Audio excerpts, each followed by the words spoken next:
Okay, before we begin with this episode, I just need to say that there were some technical difficulties because this is the first time I've done a remote interview.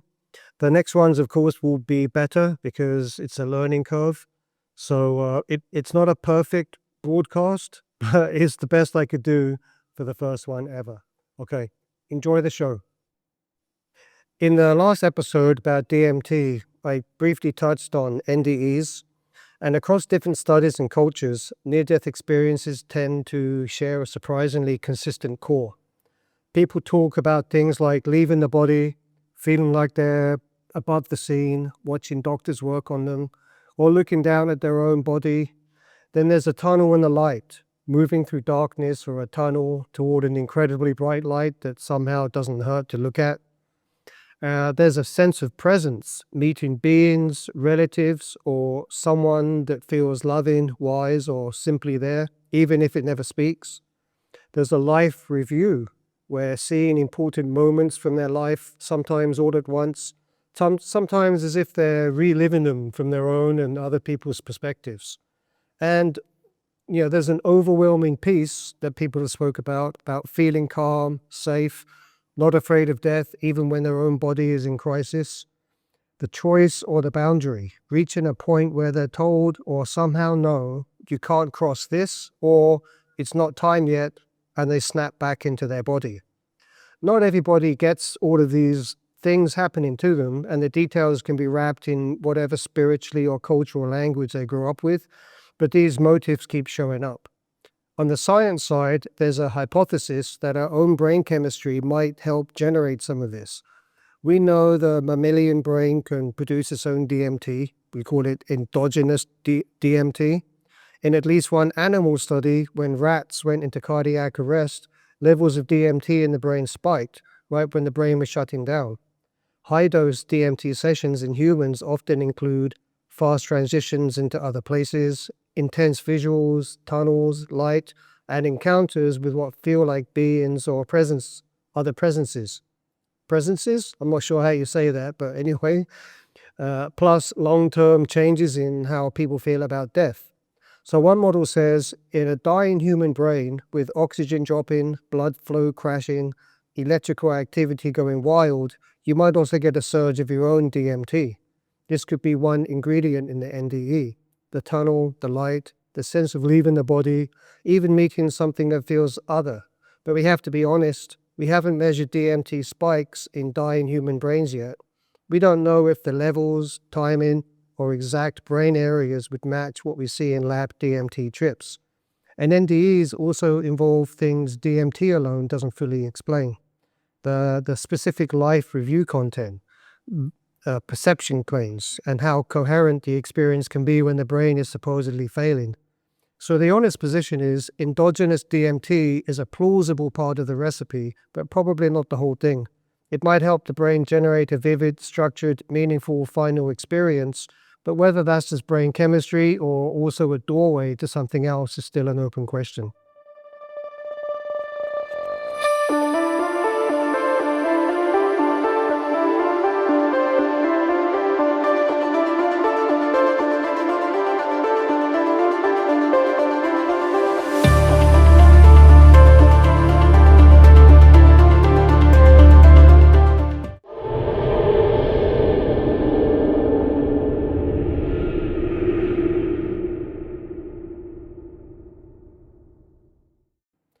So on today's show, I'm going to introduce a friend of mine. His name is Ryan. I'll leave it up to him if he wants to reveal his last name. So Ryan, thanks for coming. Welcome to the show. I know it's early your time. Maybe you can start with a brief introduction. Absolutely. Thank you, Andy. 14 years ago, I was shot in a criminal act. I was hit once in the face and once in the mouth. Prior to that, I was a captain in the United States Army. And you and I have worked together in the past on a professional basis, but we've always become friends. That used to be a hunting guide. And I had a friend of mine. We had about 1,700 acres outside of Tola, Texas. And it was just him and I that were hunting out there. And he asked if he could bring his plumber out to interview with me to hunt. And I hear boom, and then a subsequent boom. And I look out the front door, and the gentleman that was interviewing to hunt our property was shooting the coal or the embers out of the fire at a point blank range. And I walk up to him, which was probably my first mistake with him having a loaded firearm. And he said, well, I'm just going to leave right now. And I said, no, sir, you're not. I said, you have been drinking. You're now my responsibility, and I'm not going to have you kill a family of 4. So why don't you give me your keys and get on up in the cabin and sleep along? Well, he wouldn't give me his keys. And he claims, and this is what he told the judge, jury, and his defense attorneys, that I forcibly took his keys. I don't remember. It sure sounds like something I would do. Well, unbeknownst to me, he had a little Tomcat 38 pocket pistol and snuck up behind me and pointed it at the back of my head. And I don't know if it was divine intervention. I don't know if it was luck. I don't know if it was God. But something told me to turn around. And I did. And as soon as I took my head and looked over my right shoulder, he shot me right here. And bounced off my jaw, missed my jugular, and lodged right in the back of my neck, about 1/4 of an inch from you range, which had it hit me there, it would have been game over. Well, I fell forward and face planted into the floor of the bunk area. And when I hit, I hit on the left side of my face, and I looked at and I just was staring at my buddy, and I said, Justin just shot me. I had the wherewithal enough to know what was going on. I got into the plank position. At that point in time, he straddled over me and shot me in the back. Still looking at my buddy. And I said, well, we're in trouble now because I can't feel my legs. And it was at that point in time I didn't know I was paralyzed, but I knew I was in trouble. Somehow Kent managed to plug me out of not shooting him and managed to call 911, got into my vehicle, and had to meet the emergency services up the highway because we were nowhere. I could tell you what I remember, and I could tell you what was told to me. I remember bits and pieces of them airlifting me to the closest hospital. I can remember bits and pieces because they gave me some very good drugs. I can remember bits and pieces of the helicopter ride, the ambulance from the helicopter to the hospital.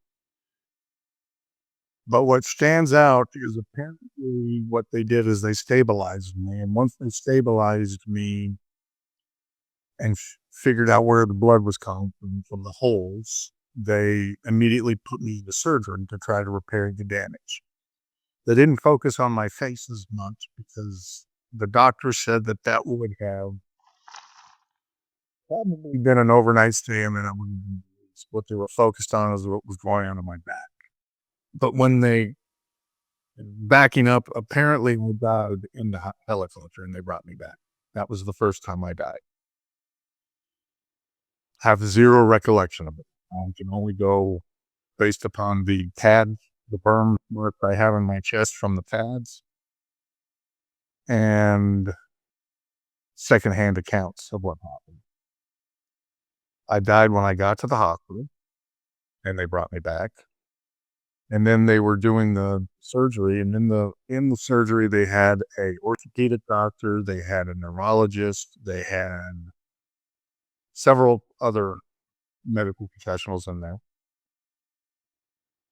They drilled holes into my head, and what they were doing is shooting electrical currents through my brain, and they were trying to map the nerve endings. So they would zap me and then go, oh, it's coming out here, repair that.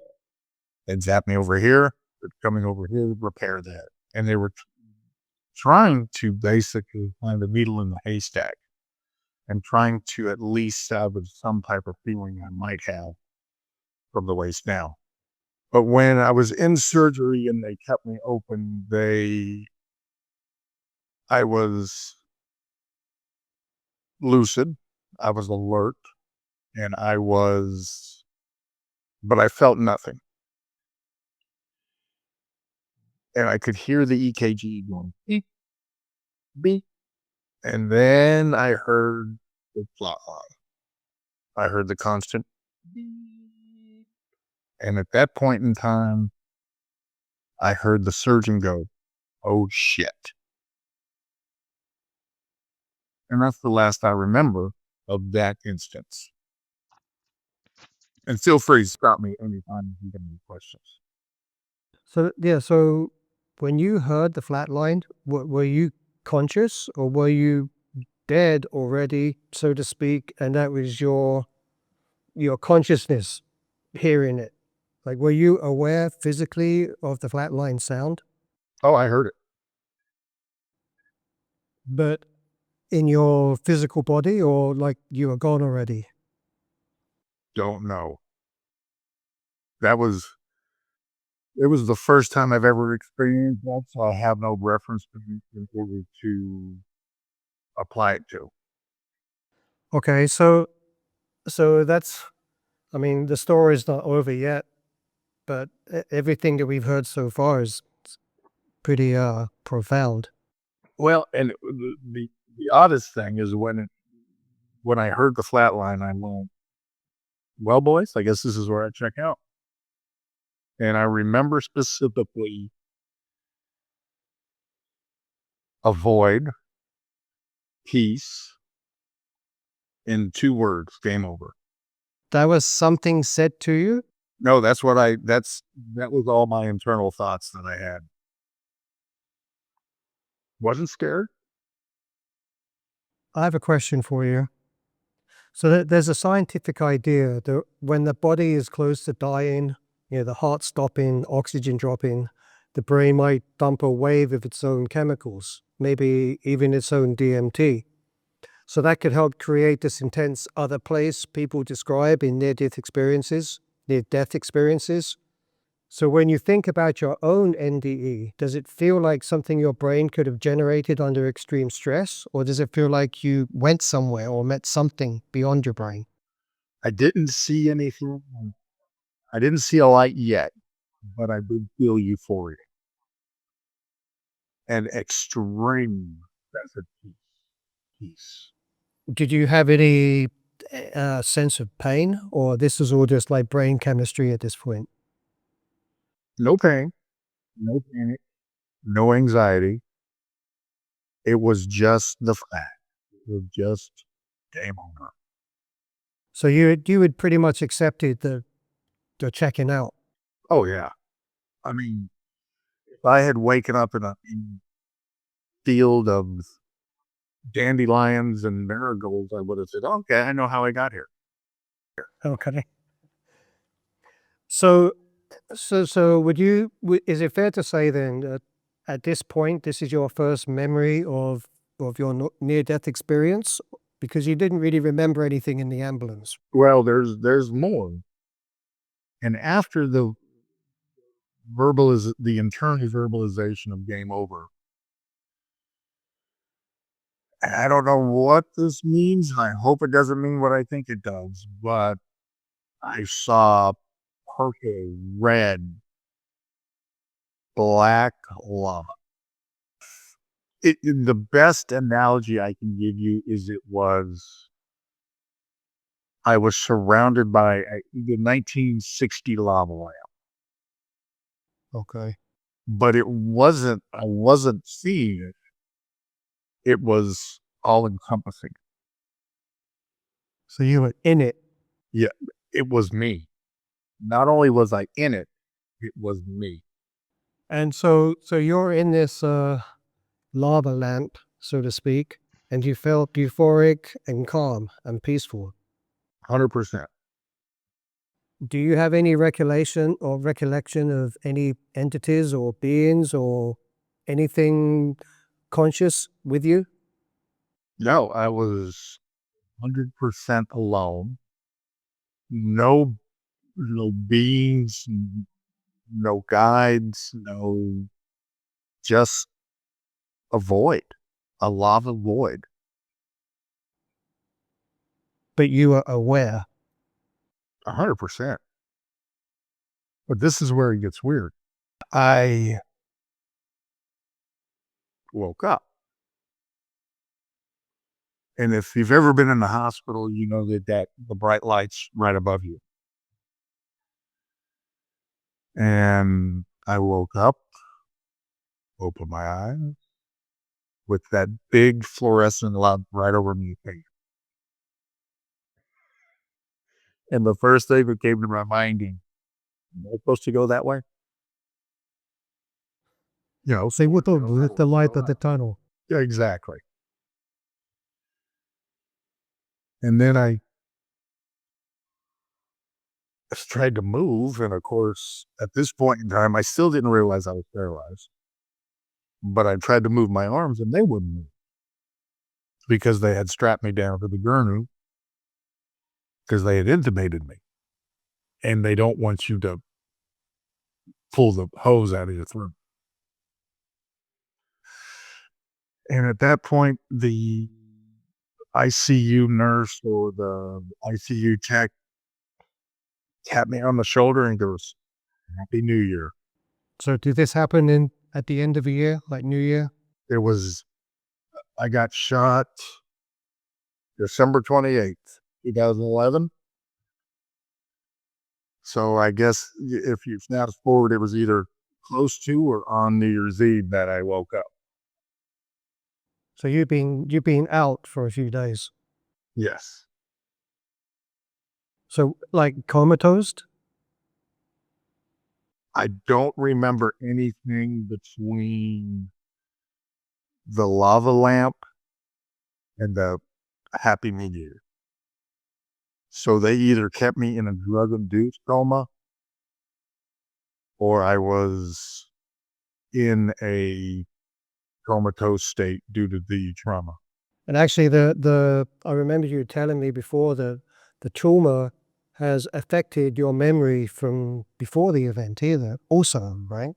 Yeah, as I mentioned earlier, I was a captain in the United States Army, stationed overseas, strong veteran, but I can't remember. I knew I was in Germany. I knew I was in Kentucky for basic training, but I can't remember the specifics. I just know I was there. Do you think that's kind of some kind of trauma-based memory loss? I think getting shot in the head probably rattled a few screws loose. I mean, that's fascinating. Probably the near death, which would mean lack of oxygen, probably didn't help either. But where it gets stranger is I was an agnostic borderline atheist. So let me ask you this. Since you had that NDE, has it changed the way that you live your life because of whatever you felt or experienced during that episode? Yes and no.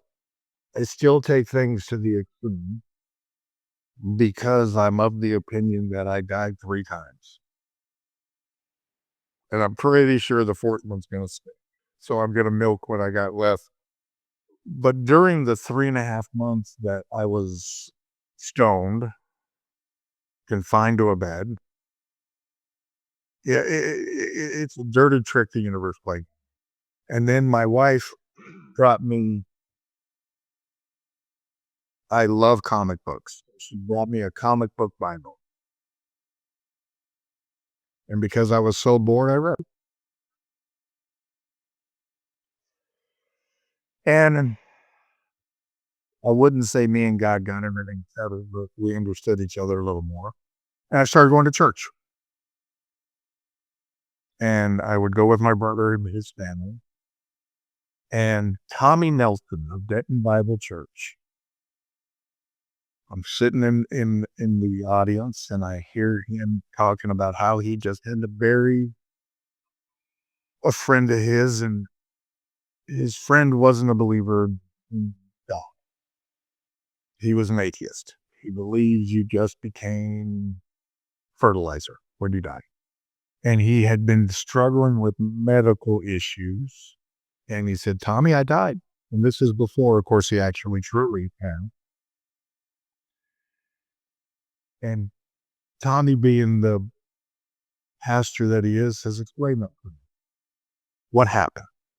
And he goes, Tommy, the only thing I could tell you is there was red, black, and purple lava around me when I died. At that point, I sat up and I paid attention. And it was as if he was talking to me and highlighting exactly what happened to me when I died on the surgical table. To a T, the exact same thing happened. So you're talking about two different people having essentially the same shared experience. If he had taken his friend's name out and inserted mine, it was non-story.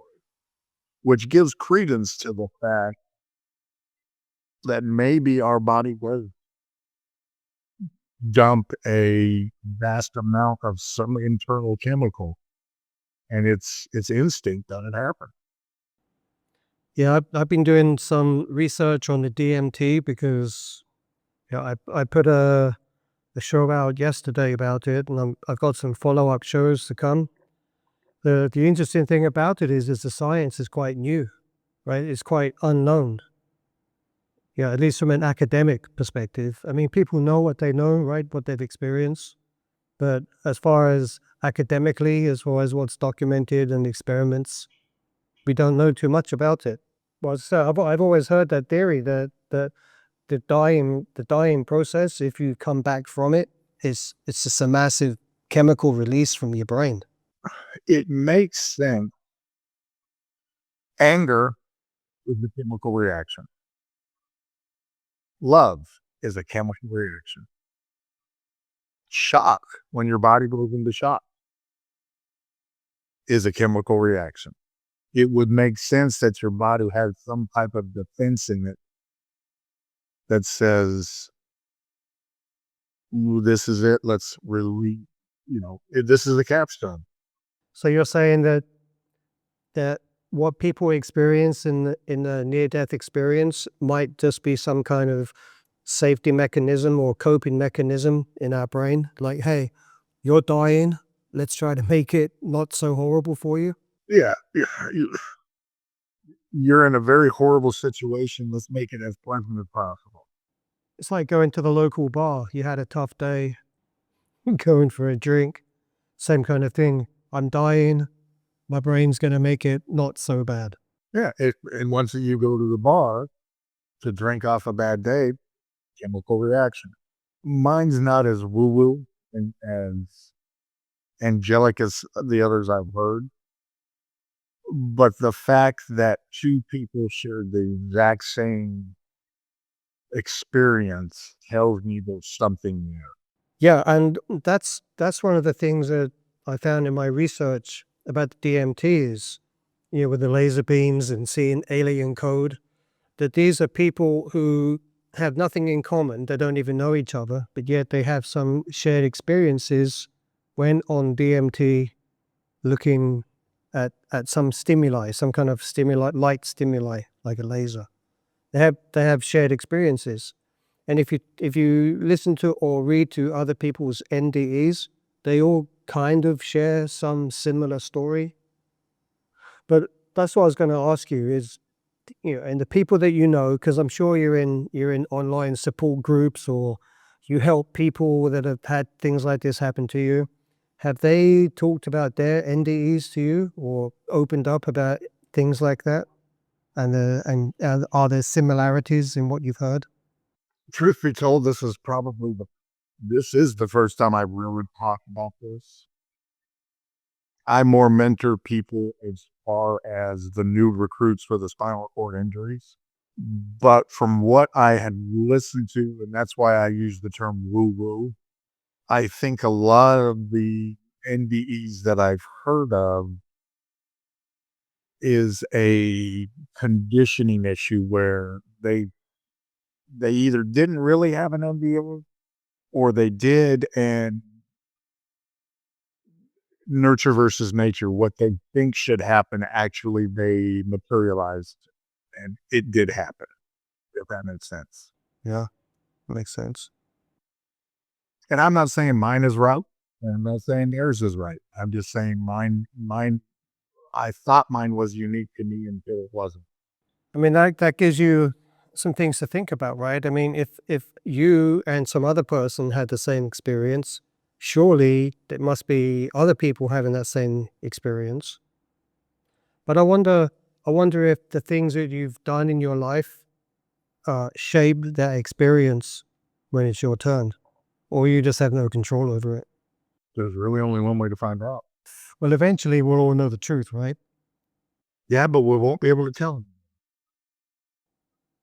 Unless you come back. Yeah. And it makes me wonder if I truly did release the DMT, because our body makes it. But those people that don't have the opportunity, that don't know they're dead, it happens like that. And they didn't get the DMT release. I'm glad you kind of brought that up, because that's one of the topics of this show, which is the paranormal. Makes you think that possibly the ghosts or the spirits that we know exist, because they died in such a sudden, quick way, they don't know that they're dead. I knew I was at peace with it. But did you know each time, or is it you just have one memory of one particular time that you had died during that event? I only remember one. And that was the last one, right? Right. The first two, I was told. The third one, I guess the third time's the charm, I remember. I wonder if the first ones you don't remember because they were so traumatic. By the time you had the third one, maybe you were a bit more stabilized or. And it makes sense, because the first time I died, I was in the hospital. And they were just trying to get me to where I could get care. The second time I had gotten to the hospital and they assessed me. And then the third time, and I'm sure each one of those graduated as far as medical care was eventually stabilizing. That's quite a story, man. I don't want to live through it again. Pun intended. All right. I think as far as the NDE goes, that's kind of all we really have to talk about. I do want to have you come back, because I know you're from New Mexico. I know it's kind of beating a dead horse, but I do want to talk about Roswell at some point. Absolutely. Kind of your area. I don't think there's any military secrets you can spill the beans on, but whatever you feel you're at liberty to speak about, we can talk about those things. Absolutely. I'd love to. Okay. All right. So we're going to wrap up. We will see you back soon. We'll talk about UFOs, no aliens, and we'll take it from there. All right. Thank you, Andy. Okay. Bye-bye. Ryan, if you're watching this back, thanks for going there again with us. Most of us talk about death in abstractions. You didn't. You took us into the moment where you thought, I guess is where I check out, and into whatever comes next. I've deliberately left out the gory details of what was done to him, because I didn't want this to become a true crime episode. The point was the near-death experience itself and the way life looks on the other side of it. If this landed for you, drop a comment, share your own experiences or what you think is really going on when people cross that line and come back. Because the next time on Lightseed Radio, we're going to pivot from one kind of unknown to another. In the next episode, we're leaving the operating room and heading back to the sky. We're going to dig into what the US government has actually admitted about UAPs, the Navy videos you've seen 1,000 times, the new metallic orbs and case files from AARO, the official reports that say no evidence of off-world tech, and the whistleblowers who still swear there's more hiding in the dark. Not just rumors, not just clickbait, we're going to walk through the actual documents and footage and ask what's really on the record and what's still between the lines. Until then, this is Lightseed Radio. Thanks for staying with us through somebody else's brush for the other side. I'll see you in the next one where we look up and ask what might already be looking back.